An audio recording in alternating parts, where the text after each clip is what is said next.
Mention the town of Blackpool and most people conjure up images of its famous tower, miles of sand and the pleasure beach. But a new attraction is in town and is already attracting a huge number of visitors from throughout the country. The Alien and UFO exhibition offers a unique combination of truth, fact and fiction, according to its creator and owner, David Boyle, who also masterminded the official Doctor Who exhibition based in Llangollen in North Wales and owns one of the biggest model railway collections in Britain. The exhibition includes a full-scale replica of the Adamski flying saucer, plus a remarkable reenactment of the 1947 Roswell incident, complete with stunning saucer and lifelike aliens. The exhibition is aimed at attracting not just the holidaymaker, but dedicated sci-fi devotees and avid UFO enthusiasts alike. They'll surely be impressed by the intricate designs and attention to detail that encompasses the two huge floors. Their construction was personally supervised by David, as some of the country's leading special effects artists and engineers spent almost 2 years crafting each model and design to match either a specific incident or eyewitness description. Typical of that attention to detail is this scene, a reenactment of the controversial alien autopsy footage released in 1995. Take a closer look at the alien model, then film the set in black and white through an out-of-focus lens, and you'll see what we mean. The many corridors contain numerous displays and posters, while specially commissioned TV monitors continuously show relevant archive footage with narration to help visitors discover more about Area 51, the Roswell incident, Earth mysteries, life on Mars, and much more. Informative, intriguing, and at times controversial, the Alien and UFO exhibition has already received glowing praise from the vast majority of visitors who have signed the visitors' book. But why spend hundreds of thousands of pounds on an Alien and UFO exhibition in the first place? Why stage it in Blackpool and not London? And why spend every waking hour for the past couple of years putting it all together? These were just some of the questions we put to the man himself. 3 reasons. The first and foremost reason, without doubt, is that the average person comes here to holidays in Blackpool. The person that spends his life greatly involved in football or watching Coronation Street, playing bingo, the type of aptitude to come to Blackpool. These are the ordinary people, the real solid backbone of all of the civilizations and all communities. And the people of that style never have the ability, or should I say the opportunity, to look and to find the evidence of what's around. You see, on the psychic side and the channeling side and the different aspects, it's all interlinked in the paranormal. There are many books, UFO magazines and tapes available, And the people that's into this now have got quite a realm of information to dig into it, whereas the ordinary people on the street never get the opportunity, or never would even attempt to consider buying one. But to come around this exhibition here and see all of it put together in a simple ABC 1, 2, 3 way to explain how everything works, how ghosts fit into things, how life after death, reincarnation is all part of the overall picture of what we are, who we are, where we come from.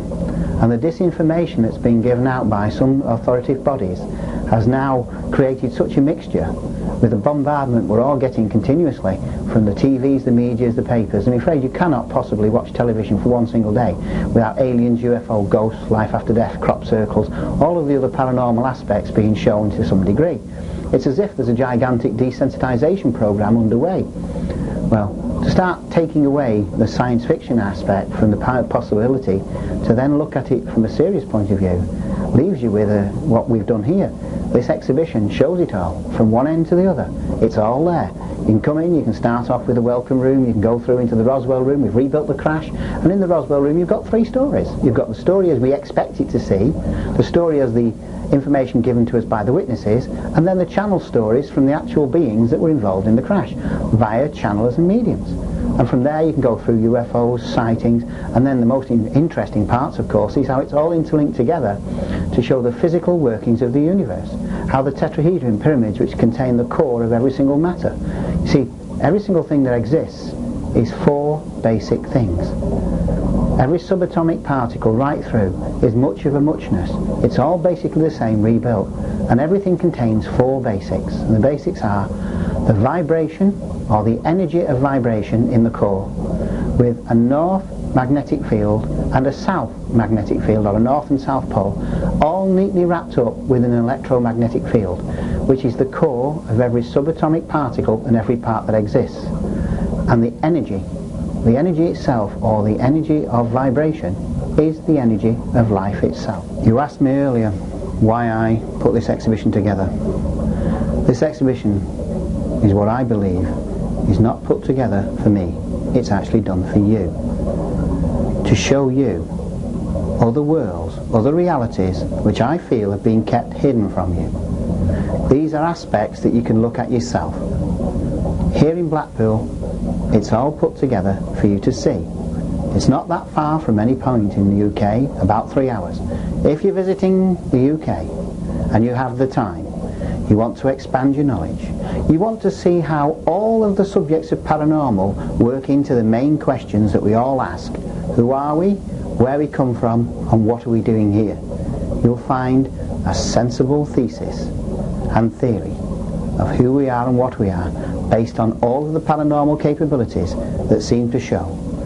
And the number of people who've already been around this exhibition, who have gone out open-mouthed and stunned, who turn around and say, well, that's happened to me, this I understand, I agree with that.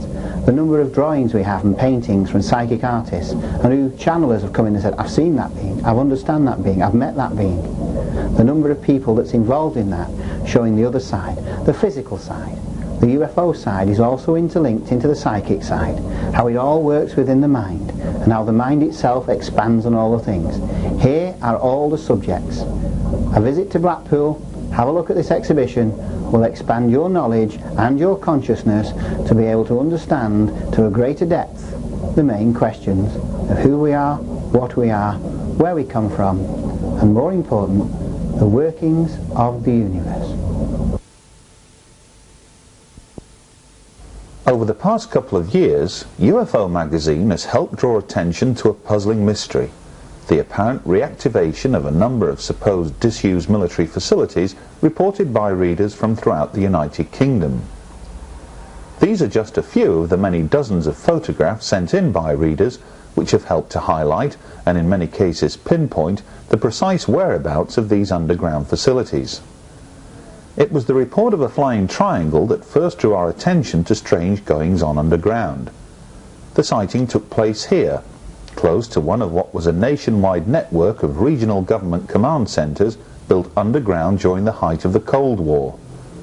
From a distance, only the 4 air shafts and standing aerial give any indication that something unusual awaits those who drive past this remote facility. There are no signs on the front entrance to indicate who owns the fenced property, but further down the road, a supply transformer offers the only visible clue that this facility is government-owned. The sign clearly reads, Scendleby, Royal Air Force.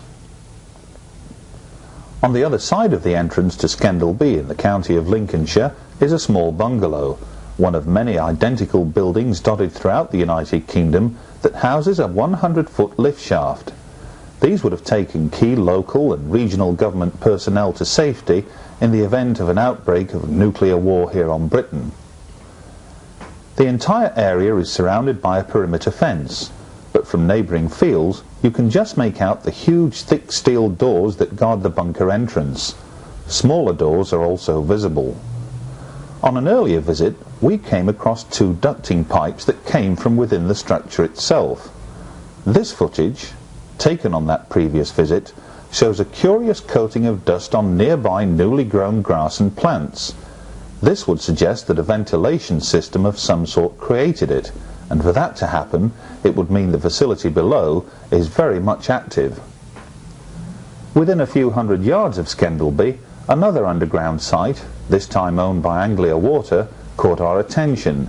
This is supposed to be a conservation area for wildflowers, but evidence of recent excavation and cable laying could be seen close to manhole covers that lead underground. Travel further up the east coast of England, circumnavigate miles of narrow country lanes, and you come across RAF Staxton Wold.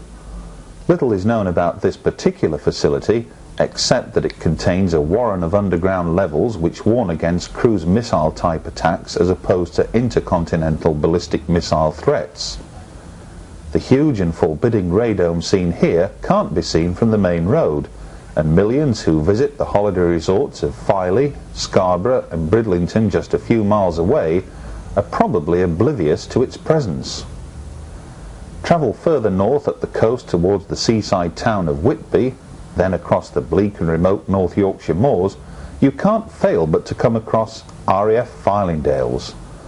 No longer adorned by its massive golf balls to warn against a surprise Soviet nuclear attack, instead you see a huge pyramid shape known as Pave Pause. Thousands work here, but you wouldn't know it, because most of this facility lies buried deep underground.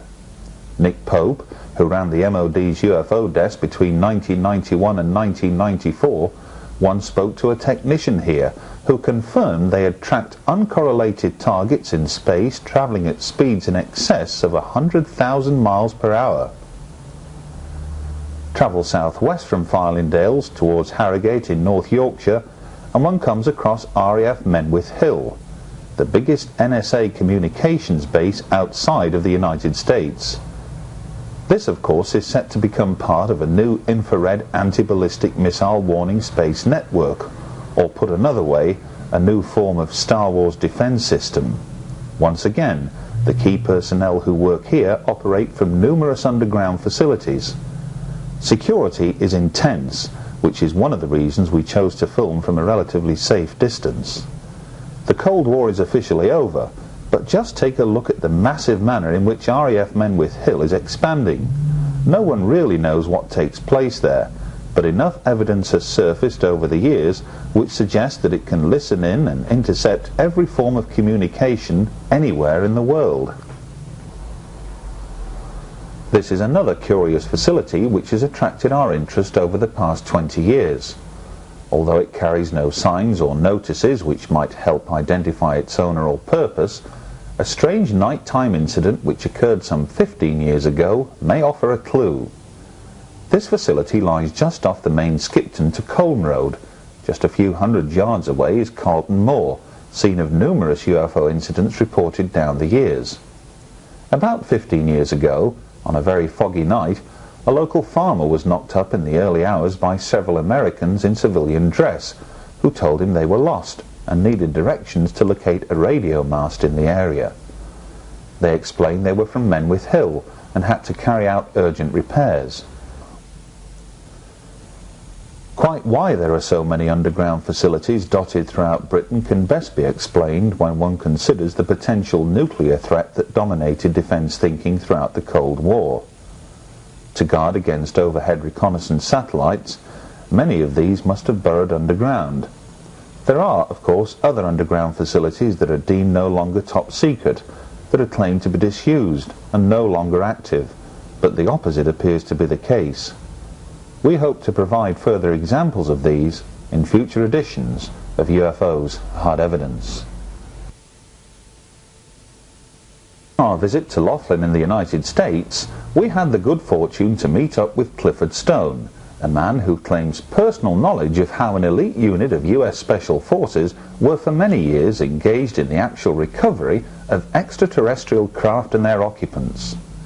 Skeptics maintain that such claims are concocted by imaginative minds and should be dismissed as pure science fiction. But rarely do they make the effort to fully research such allegations by seeking out and questioning the individuals responsible for making them. Clifford, two specific areas associated with Project Moondust. One, as I understand it, the recovery of debris that you would expect to find coming in from outer orbits and such like, decaying satellites and the like, but also another side to Project Moondust as well. Can you elaborate on that for us? Certainly.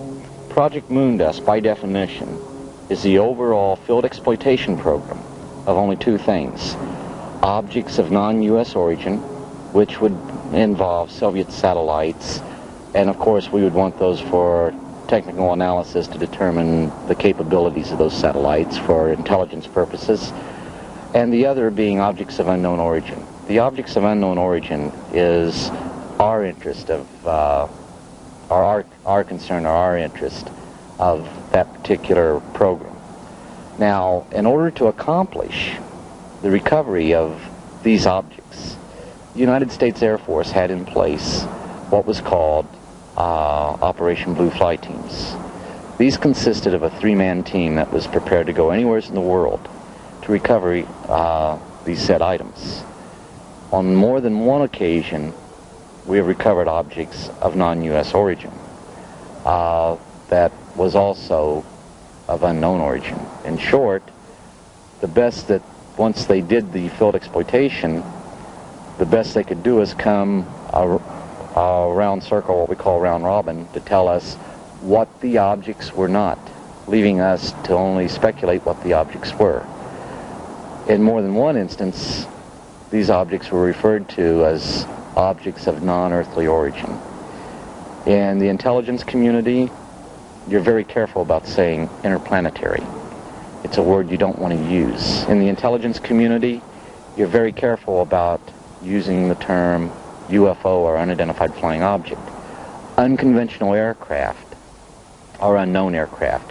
Case in point, the unit involved with these programs was formerly the 4602nd Air Intelligence Service Squadron out of Fort Belvoir, Virginia, an Army post, but it was an Air Force unit that was doing this.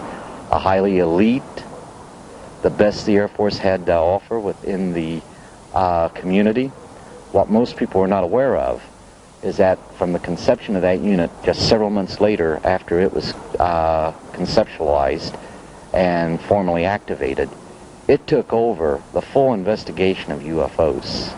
Have we got a year for this, roughly? Yes, sir. 1953, January the 21st, I believe it was, 1953. The 4602nd came into existence. By March, April of 1953, in accordance with Change 1 to Air Force Regulation 200-52, or 200-2, it was given the operational control of the investigations. Prior to that, contrary to popular belief, Blue Book still did not have a handle on the investigations. OSI had a handle on the investigations. In conjunction with you folks during the Second World War, the British, MI6 created what was called Operation Crossbow, Dead Reckoning. What were the Germans working on that they were about to launch against cities in England? CIC was charged with the responsibility of recovering debris of so-called Foo Fighters in 1943. So, long before Kenneth Arnold saw his sighting in the state of Washington, near Mount Rainier, we were already underway investigating UFOs. Scandinavia, 1946. Sure. So, now, where is all this taking us now? Presumably, you're absolutely convinced that you have the information which, without any shadow of a doubt, points to what some people would call a cover-up. But this is a modern term now. We're talking about a cover-up of documentation in the 90s, specifically referring to events albeit decades ago. How significant is that if you're going to try and convince congressional hearings and the like to take on board this whole thing? How significant are these findings? Well, the findings are quite significant because the paperwork, I could tell you some fascinating stories of while I was in the military, but it would just be another fascinating story.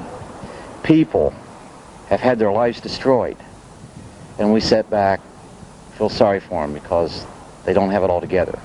Yet these were real events, and I know they were real events. So this is never going to go ahead and break down the walls of Jericho, if you wish. But the documentation provides that there is something going on. For example, the Bollinger Memo makes it clear those cases, those UFO cases that could affect national security, were not and were never meant to be part of the Project Blue Book system. Now, what does that tell us? That tells us that somebody knew somebody else was investigating the truly good UFO cases.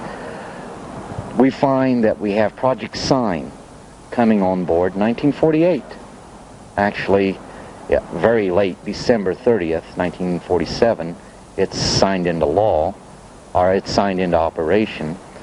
So it's on board, it's A2 priority, it's given a secret classification. But now what do we find out? We find out that CIC, Counterintelligence Corps, has a top secret investigation collecting information on unconventional aircraft. Take the definition of unconventional aircraft as reflected in these ancient records and UFOs, and what do we come up with? A sophisticated definition of UFO, sophisticated definition of unconventional aircraft. Both are, the definition is one and the same.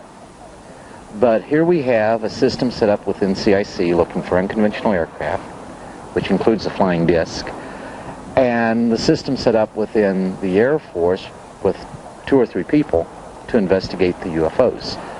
We also have the Air Force becoming a separate entity, so now the Army's going to be out of the picture, or so we think. The Army will still have its United States Army interplanetary unit that will still conduct those investigations as part of a joint, a multi-service organization to do these investigations. But now we find that the Air Force has OSI agents that stayed with them as opposed to staying with the Army. We now have the creation of the Office of Special Investigations. Former CIC agents fill those positions. We also find out in 1952 that this organization, that these people still have the handle. They are the ones that are controlling the investigations of the UFOs, not the people at the Air Force Systems Command, per se. We find that at the creation of the 4602nd, the cream of the crop as far as the intelligence community goes, a really elite team, we find that they are given the investigations. Blue Book still exists, but you're not supposed to know about these people. So here we have this organization that's going out investigating UFOs, and we find out that this organization, while it investigates UFOs, it's working with another very sophisticated unit that's so sensitive you're not supposed to know its name, the National Security Agency. Every bit of information, particularly technical data, is not forwarded to Blue Book, it's forwarded to the National Security Agency, an agency at that time we didn't even know that existed. That's right. So you bring it up to December 17th, 1969. We terminate Blue Book. We terminate it and we state there are 3 basic conclusions. There are 3 conclusions that have been reached which would permit its termination. That is, 1, no UFO reported and evaluated by the United States Air Force has given any indication of being a threat to our national security. Very important conclusion. 2, no UFO reported and evaluated has given any indication of representing technological developments or principles beyond our present day of understanding. 3, no UFO reported and evaluated has given any indication of being of extraterrestrial origin. We cannot show origin in the documentation up to this point, but we can definitely show that we have had physical craft of unidentified origin overflying our cities, overflying our country, and other countries of the world as well. By virtue of these objects doing this overflight, and we cannot identify them, that represents a potential threat. Totally invalidates their first conclusion. Secondly, these objects demonstrated technological feats that we cannot replicate to this day. This again implies the existence of technological developments that we cannot replicate. We may understand the principles behind it. For example, we have theories in quantum mechanics.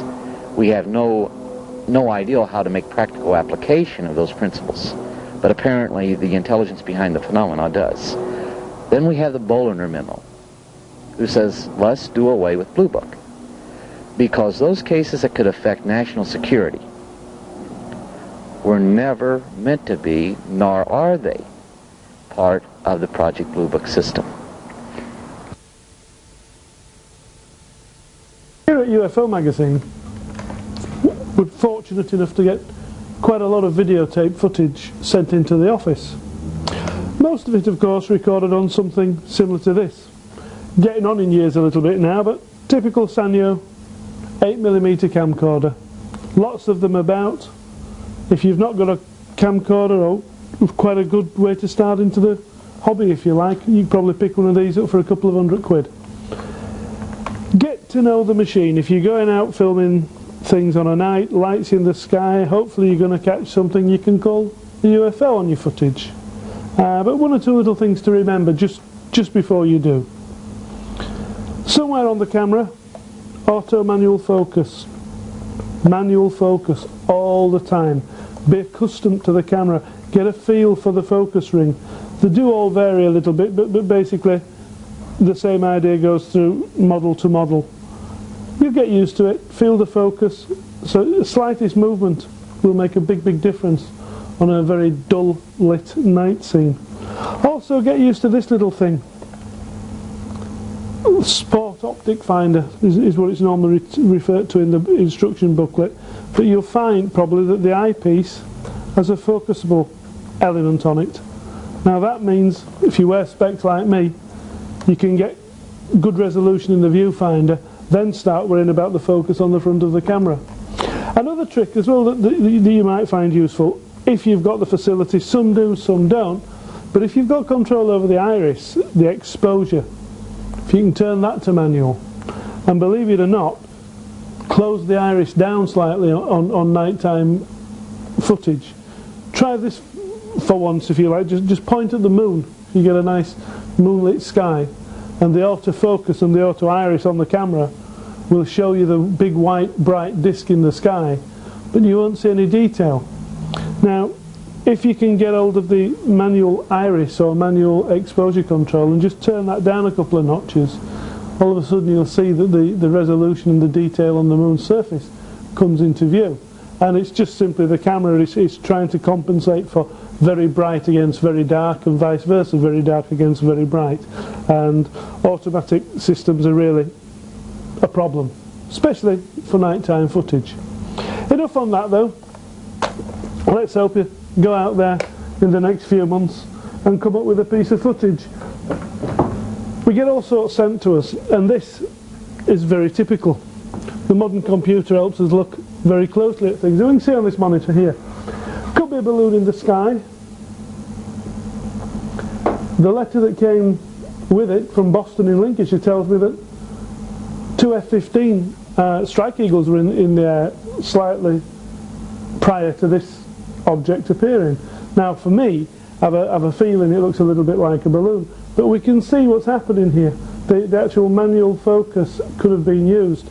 The automatic focus is hunting, trying to lock onto the scene. But with the help of the computer we've managed to zoom into a few frames, and this is what we pick out. Very reminiscent of our spheres. that have been seen over Mexico City, and as we'll see a little bit further on in this programme, over Scotland. Let's just get you a frame here where you can see the object nice and clear. There we go, coming into view now, and there it is. A silver, light, reflecting spherical object. Who knows? My own thoughts, I think it may be a wayward balloon, a helium-filled balloon, something like that. But we're told it's 300 foot up in the air, there or thereabouts. We've got a nice map and elevation to give us good clues to the altitude. As we can see, a very cloudy day. My own thoughts on this one, I do really think it's a balloon. Right now though, it's time to take a look at some of the footage received here at the office of UFO magazine. Quite a lot there is too, but sit back and enjoy some of the clips like we have over the past few months.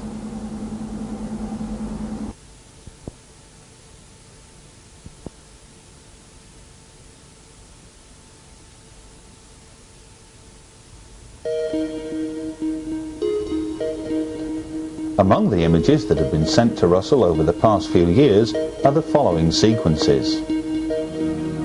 On the 16th of September 1996, Jerry Anderson of UFO Monitors East Kent saw a sphere-shaped UFO almost colliding with a passing 747 aircraft overhead in broad daylight. He later managed to film the object as it travelled slowly through the vapour trail left by other commercial jets at Windshaw near Canterbury.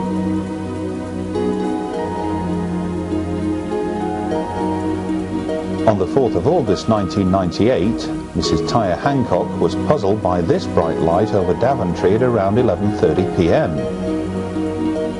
Meanwhile, Margaret Crook was watching a similar bright star-like object above her home at Fleur-de-Lys, Blackwood, Gwent. Remarkably, both women filmed the self-same object at the same time.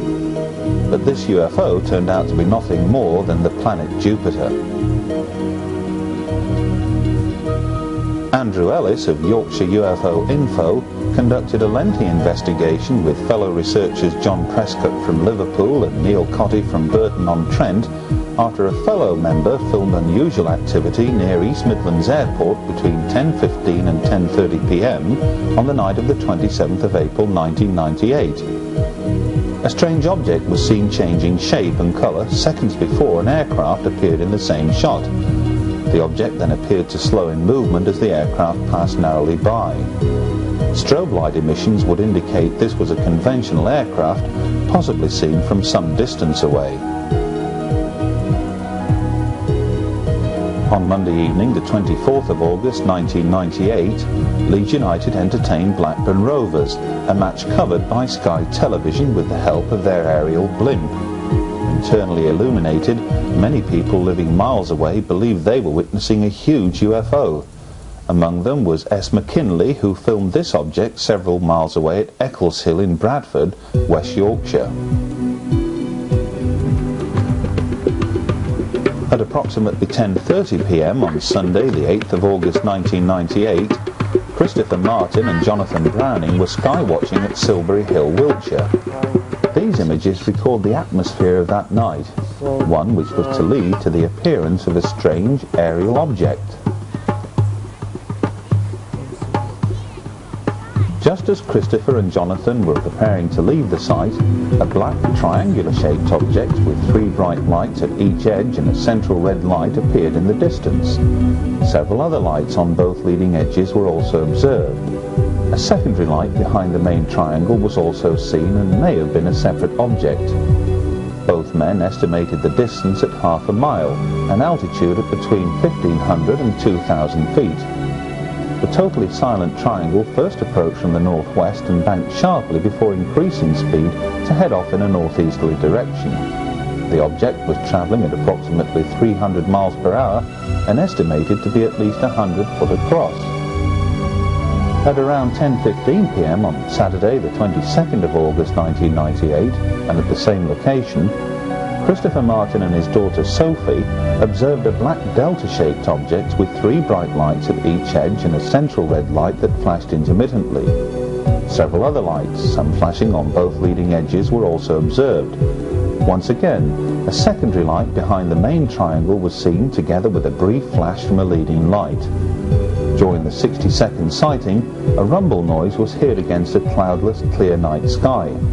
Although the light formation is unusual, the odds are that these were attached to a helicopter, possibly of military origin.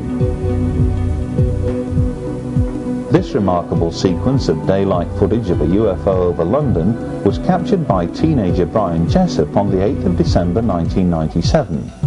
He had targeted a passing airliner when a delta-shaped object suddenly appeared above the rim of the cloud.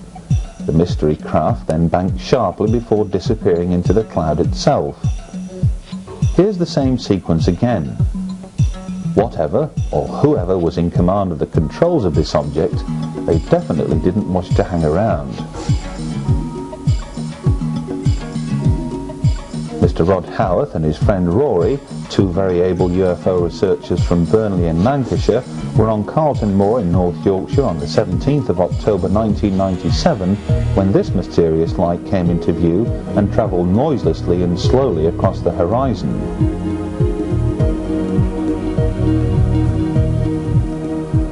Hull UFO Society received this videotape from a local man who regularly watches the skies along the east coast of England while most folk are tucked up in bed. At 4:18 a.m. on the morning of the 14th of February 1997, a triangular-shaped formation of lights appeared in the distance and later appeared to hover. A short time later, a curious rectangular light formation came into view. This footage was taken on a Canon Hi8 with 40 times digital at full zoom on manual focus. There was no noise discernible. Mr. D. Campbell and his friend Trevor Sereve, together with others, spotted this bright light over Stevenage, Hertfordshire at around 3:45 a.m. on the morning of the 28th of June 1998. A few weeks later, on the 8th of July, they observed a similar object from the same location and managed to videotape it just after 4:05 in the morning. Seen through the camcorder lens and binoculars, the light gives off a myriad of colours and appeared almost barrel-shaped to observers on the ground. UFO Magazine's astronomy consultant, Andrew Pike, quickly calculated that the object seen on both dates was none other than one familiar to UFO researchers worldwide, the planet Venus. Millions of Britons holiday abroad each year, but it's rare for someone to come forward and claim they have filmed UFO activity while overseas. Stuart Wisdom from Middlesex recorded this object at 9 p.m. on the evening of the 22nd of July 1991 while staying on the holiday isle of Sola, Mallorca. The object was in full view of numerous witnesses for at least 20 minutes. The sighting prompted some interest at the time and was later officially explained away by the Spanish authorities as being nothing more than an Italian weather balloon. Peter Haddon of Deal in Kent submitted over 3 hours of alleged UFO footage which he claimed to have taken from his home throughout much of 1997. While a number of sequences left a lot to be desired, one in particular proved intriguing. Peter had positioned his camcorder in the garden on a fixed tripod and left it to record any unusual daytime aerial activity. A curious triangular-shaped object duly appeared and left behind a visible, if almost transparent, vapour trail in its wake. Watch the sequence again. Is this a trick of the light, or did Peter record something highly unusual over Kent that day?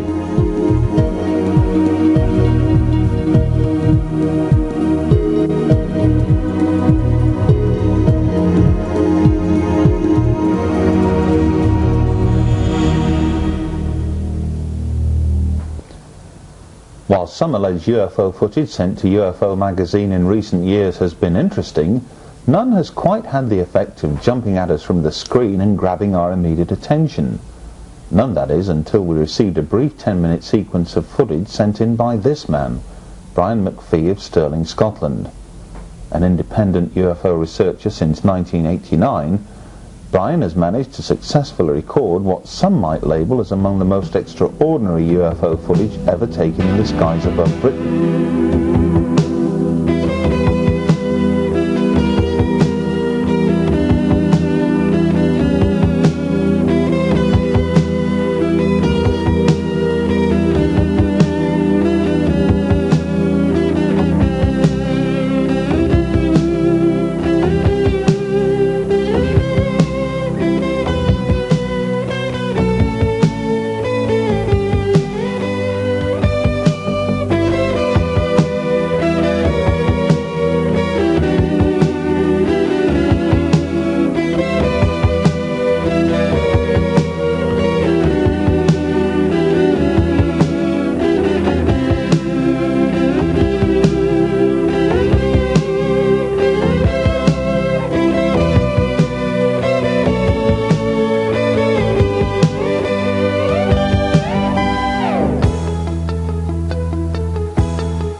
these incredible images among the best ever taken of UFOs here in Britain?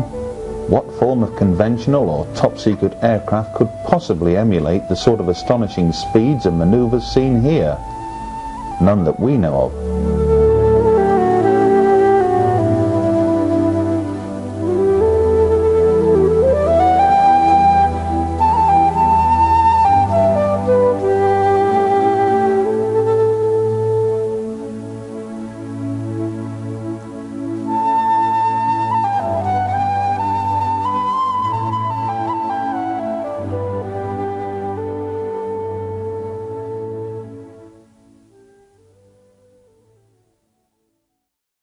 Have featured in countless television documentaries over the past couple of years, and ordinary members of the public have been afforded almost saturation coverage by other forms of media.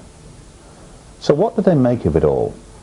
We took our cameras onto the streets of Leeds, Britain's third largest city, to sample public reaction. Do you think we're the only people alive in the universe today? Nope, not at all. What makes you say that? There's a vast galaxy out there and there's got to be somebody else out there looking down on us. Yeah. Yeah? What do you think about UFOs? I've never seen one, so I don't know. Whether they're or not, I'm not sure.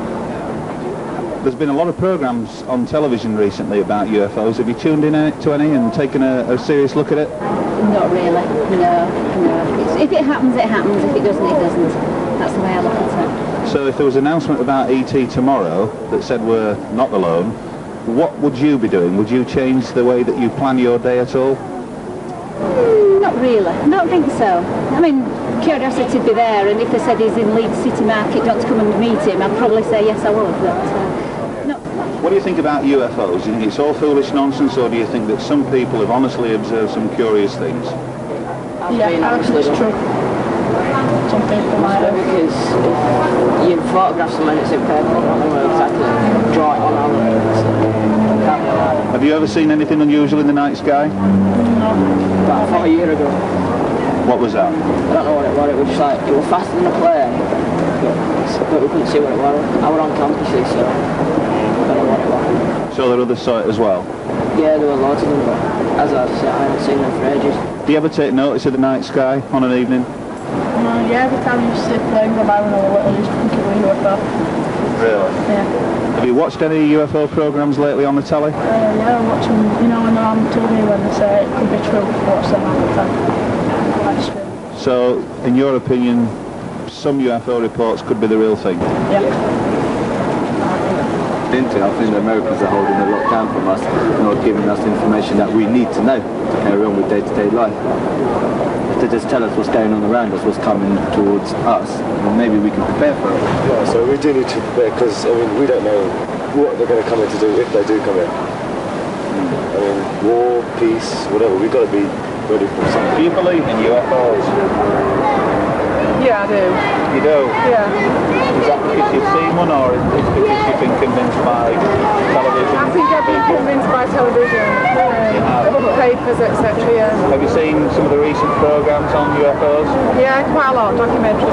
Middle of the Skies, for instance? No, I haven't. Is that on the phone? No, when's that? It's been gone, I'm afraid. But you think... Well, yeah, I think there must be something somewhere. Yeah. It's just too big a place to just have a look. So what do you think would be the public reaction if an announcement were made tomorrow that ET was suddenly there? Do you think the world could come to a stop, or do you think things would go on as normal? I think things are going on normal, but people have a little bit of faith in maybe they're going to bring something good. Do you believe in UFOs? I do actually, yeah. You do? And what about your family? What do you think about them? How do you feel about them? She don't know really. No. She don't think right. Have you seen recent programmes on television about Yes, UFOs? I have, yeah. What do you think to them? I think maybe there's some truth in it. Some say that if overall I think they're interested to be honest with you. So if somebody came to you and said that we're the only intelligent species in the entire universe, what would your answer be to that? I don't think so. The only ones alive in the universe. Yes. You do? Yeah.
to you and said that we're the only intelligent species in the entire universe, what would your answer be to that? I don't think so. The only ones alive in the universe. Yes. You do? Yeah.